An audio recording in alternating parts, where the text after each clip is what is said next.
Selamat pagi Pak Indra dan teman-teman. Perkenalkan, nama saya Adrian Sugul, saya dari kelompok satu. Anggota kelompok satu terdiri atas Andri Putra Vitalis Jisiman, Veronica Intan Aprilia Sari, Deka Mariani Pardede, Adrian Sugul, saya sendiri.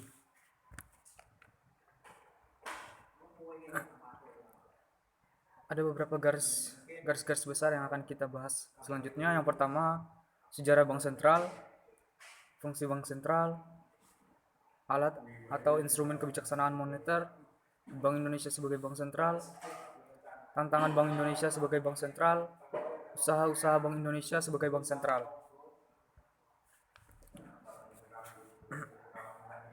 Yang pertama, sejarah Bank Indonesia. Ada 3 bank yang pernah menjadi bank sentral di Indonesia, yaitu The Java Bank, Bank Nasional Indonesia atau BNI, dan Bank Indonesia.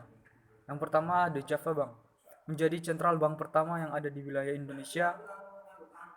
Lembaga finansial ini didirikan oleh pemerintah Hindia Belanda dengan perintah dari Raja Willem I pada tahun 1828. BNI.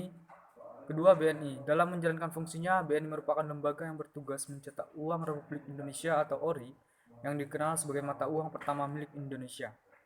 Dan yang ketiga, Bank Indonesia. Pada tanggal 1 Juli 1953, pemerintah mendirikan Bank Indonesia dan menunjuknya sebagai Bank Sentral Indonesia. Selanjutnya, fungsi bank sentral. Yang pertama, memperlancar lalu lintas pembayaran sehingga lebih cepat dan efisien. Nah, dalam memenuhi kebutuhan ini, bank sentral melakukan 2 hal, yakni pertama, menciptakan uang kertas, dan demikian apabila kebutuhan masyarakat akan uang kertas meningkat, bank sentral dapat memenuhinya seperti misalnya pada bulan-bulan menjelang Hari Raya Natal atau Idul Fitri.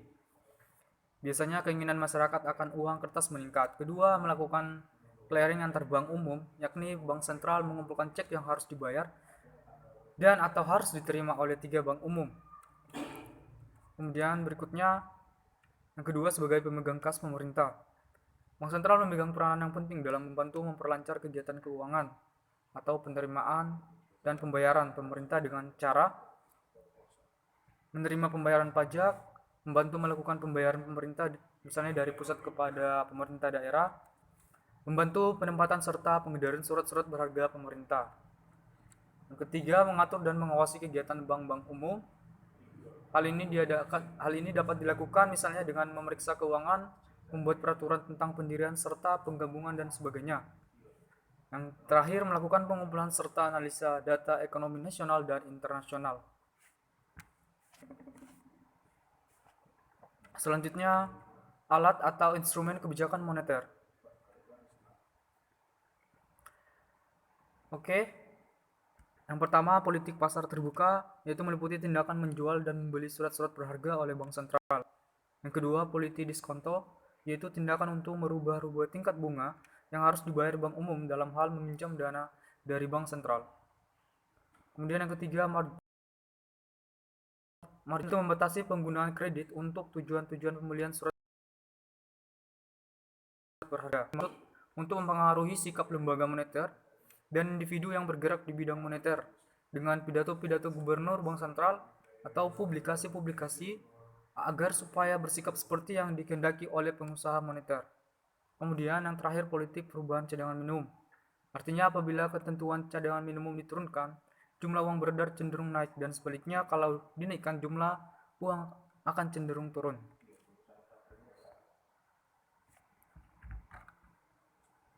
Oke, selanjutnya Bank Indonesia sebagai bank sentral. Berdasarkan Undang-Undang Nomor 13 Tahun 1968, Pasal 7, tugas pokok Bank Indonesia adalah membantu pemerintah dalam 2 hal, yakni mengatur, menjaga, dan memelihara kestabilan nilai rupiah. Yang kedua, mendorong kelancaran produksi dan pembangunan, serta memperluas kesempatan kerja.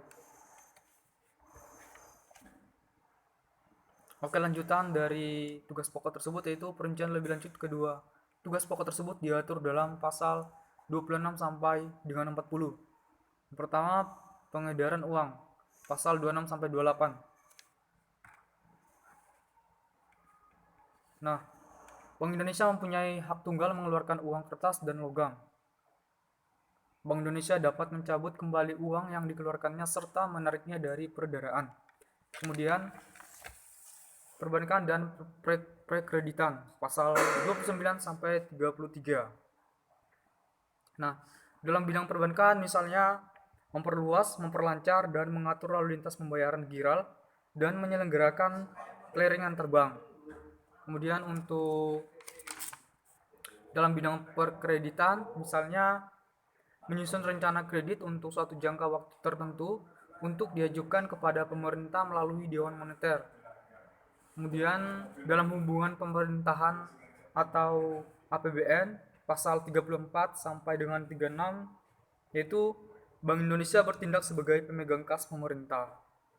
Kemudian untuk dalam bidang pengerahan dana pasal 37 yaitu Bank Indonesia mendorong pengerahan dana masyarakat oleh perbankan untuk tujuan usaha pembangunan yang produktif dan berencana atau berbagai jenis kredit yang diberikan oleh bank. Yang terakhir dalam bidang hubungan internasional pasal 38 sampai dengan 40 yaitu dalam usaha menjaga serta memelihara kestabilan nilai rupiah terhadap valuta asing, maka Bank Indonesia menyusun rencana devisa guna memperlancar usaha pembangunan dengan memperhatikan posisi likuiditas dan solvabilitas.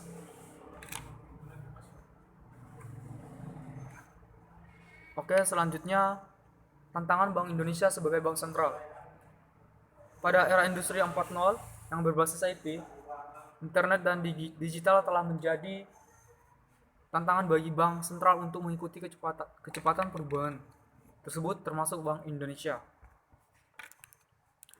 Lanjutan, untuk itu Bank Indonesia harus memahami apa yang terjadi di lingkungannya. Terlebih lagi adanya pandemi COVID-19 yang mengharuskan merubah hampir semua atau seluruh aspek kehidupan menjadi new normal, termasuk aspek kelembagaan yang terkait riset dan perkembangan kepemimpinan. Maka dari itu Bank Indonesia mengembangkan sumber daya manusia yang berkualitas dalam kepemimpinan ekonomi nasional menjadi jawaban yang tepat. Kemudian usaha-usaha Bank Indonesia sebagai bank sentral. Yang pertama, memindahkan uang dan penarikan saldo kredit yang ada pada koresponden dilakukan secara telegram atau dengan wesel tunjuk. Kedua, menerima dan membayarkan kembali uang dalam rekening koran. Menjalankan pemerintah untuk pemindahan uang, menerima pembayaran dan melakukan perhitungan. Ketiga, membeli dan menjual wesel, kertas perbendaharaan atas beban negara dan surat hutang negara. Keempat, membeli dan menjual cek, surat berharga, kertas dagang lainnya. 5. Memberi jaminan bank atau bank garansi dengan tanggungan yang cukup. 6. Menyediakan tempat penyimpanan barang-barang berharga.